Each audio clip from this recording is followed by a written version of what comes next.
Kansara DTV news ગુજરાતીમાં આપનું સ્વાગત છે। નજર કરીએ આજના મુખ્ય સમાચારો।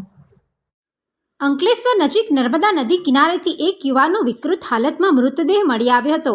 સામાજિક કાર્યકર ધર્મેશ સોલંકી અને તેમની ટીમ દ્વારા ભારે પ્રયત્નો બાદ મૃતદેહને નદીમાંથી બહાર કાઢવામાં આવ્યો હતો। મૃતક યુવાનની ઓળખ ઝઘડિયા તાલુકાના ગોવાલી ગામના રહેવાસી માર્વિન પટેલ તરીકે થઈ છે। પ્રાપ્ત માહિતી મુજબ માર્વિન પટેલ બપોરના સમયે નર્મદા નદીમાં નહાવા માટે ગયો હતો।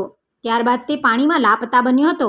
સ્થાનિક તંત્ર અને સામાજિક કાર્યકરો દ્વારા શોધખોળ હાથ ધરવામાં આવી હતી, જેમાં તેનો મૃતદેહ મળી આવ્યો હતો।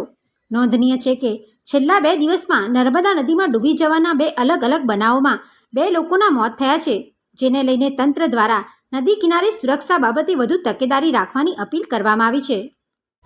ગત તારીખના રોજ જૂના બોરભાટા બેટ ગામમાં આવેલ તપોવન આશ્રમના કિનારેથી એક પુરુષ ઈસમનો મૃતદેહ ડિકમ્પોઝ હાલતમાં મળી આવેલ।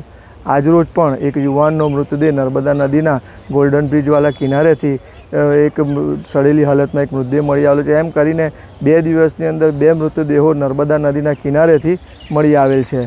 આ જે મૃતદેહ છે તેના કદાચ વાલી વારસો મળી આવેલ છે, પણ ગત રોજના જે મળેલ મૃતદેહ તેના વાલી વારસ આજ દિન સુધી મળેલ નથી। Pintu Modi, DTV news, Ankleshwar.